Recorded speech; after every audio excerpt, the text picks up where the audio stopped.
I hope you're having a great day out there. It's Antoine West with High Speed Logistics. Hey, today I want to tell you a story about a small trucking company that went out of business after only 1 year in the trucking industry. You may wonder, how does this happen? Well, I'll tell you exactly how this happens.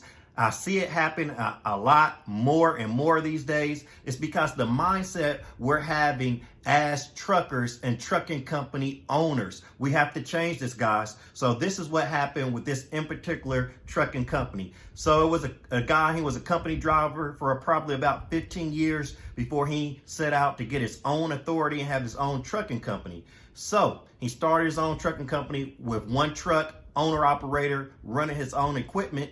Was making some decent money. He was just running off the load boards, just starting off, but he was making some decent money. So he figured he might as well add a second truck. So he went out, purchased a second truck, still making good money, but the driver he hired for that truck was inexperienced and very unprofessional. So that driver ruined a lot of relationships that this guy had with brokers and shippers. So he started to ruin those relationships over time. So that first driver he hired, sometimes he wouldn't even know where his driver was. He would have to call a truck stop and ask the employees at the truck stop to go out and see if that his truck is out there. So he was going through these types of things while also still driving his own truck, the first one. Started to go through those types of things, but was still making decent money. And again, like I said, he's only running off the load boards, making pretty decent money. So he went out and bought a third truck. Same thing, hired someone inexperienced, unprofessional, gave him a lot of problems. So this is why, guys, I say schedule a mentoring phone call with me. So before you get into any of these problems, if you're a new trucking business, even if you're just getting your authority, I recommend scheduling a phone call with me. So I'm able to tell you things like this. And I'm able to detail that phone call specifically for your trucking business. So hired that second driver. And now he has 3 trucks. Those 2 drivers aren't really that good when it comes to trucking, general trucking knowledge. He had to help them out a lot with over the phone. So that's taking time away from what he's trying to do. And his drivers, like I said, they were unprofessional. There was always something coming up about these guys. Maybe they would tell the owner that they're in one city or town, and then the owner would look on the ELD and the driver's in a completely different state. So the owner started to go through those problems while also running his truck that he had at first. So you see, he's starting to stretch himself thin. So along with that, the owner, now he has himself, 2 other drivers, and he also hired a third one, but he has no company policies. No company policies. And that's what I don't understand, guys. If you're going to start a company, you need to have policies in effect. That's what I tell my clients during the mentor consultations that they sign up for. You have to have policies in effect. I know that you're a small business. This might be your first business, but you have to have those policies laid out and in place. So when you do hire a driver, that driver has some policies to follow, to go along with. You have to set some standards out for the drivers that you're going to be hiring.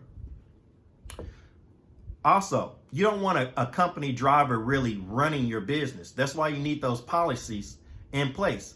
And nothing against company drivers, because I feel like if you're a company driver, your goal should be to become an owner operator. So company drivers out there, basically, once you become an owner operator and have your own authority, I wouldn't want you hiring drivers for your trucks that you didn't have policies in place for either.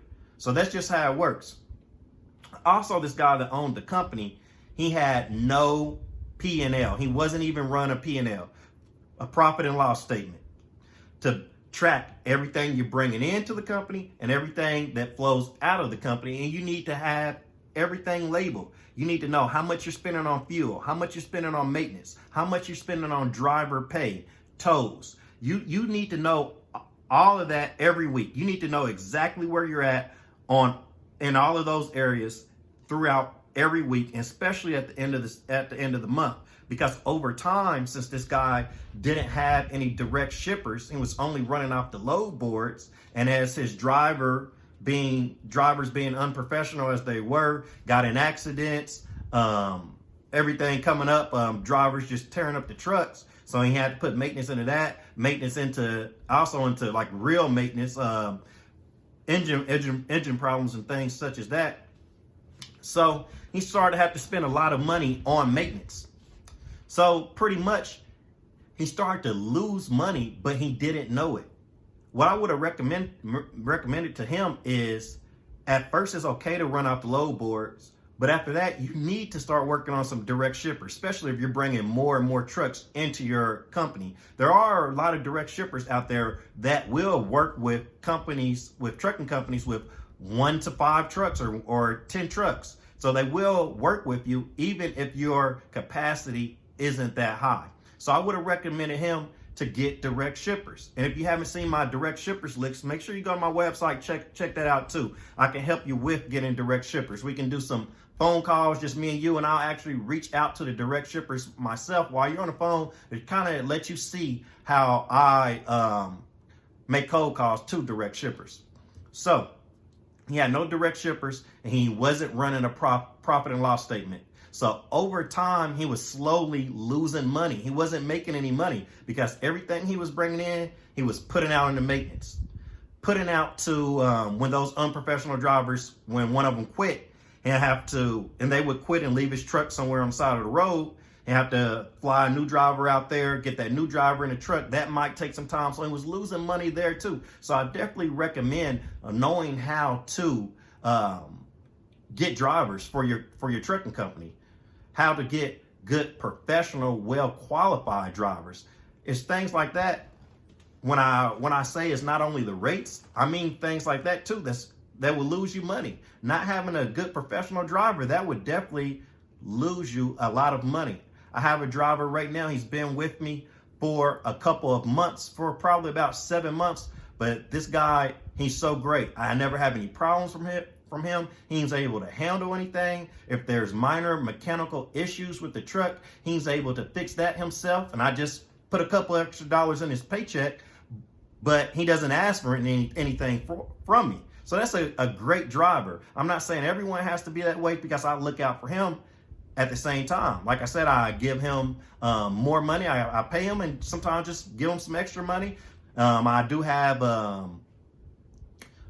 benefits plan that's offered to him, things like that. But the main point is sometimes I just do something extra for him, because that's what you need to do when you have a good professional driver, because he helps me to make more money. So like I said, guys, if you're just starting a trucking company, or if you're a dispatcher, you never know. You might do the same thing I did and start your dispatch service, and then one day in the future, you might start a trucking company. So that's why I'm glad that you're able to take from these videos also, because you never know when it might help you out.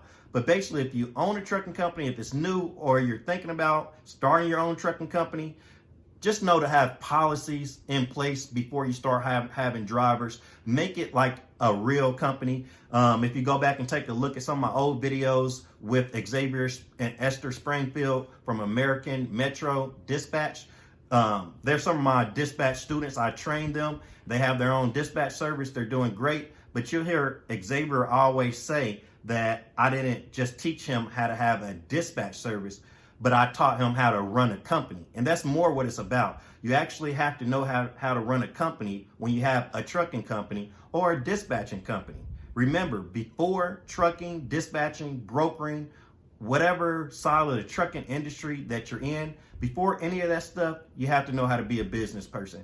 Hey, if you guys need anything, dispatching services, dispatching training, mentoring, whatever you need, just reach out to me. You can go to my website at speedlogistics.com. Thank you for watching this video.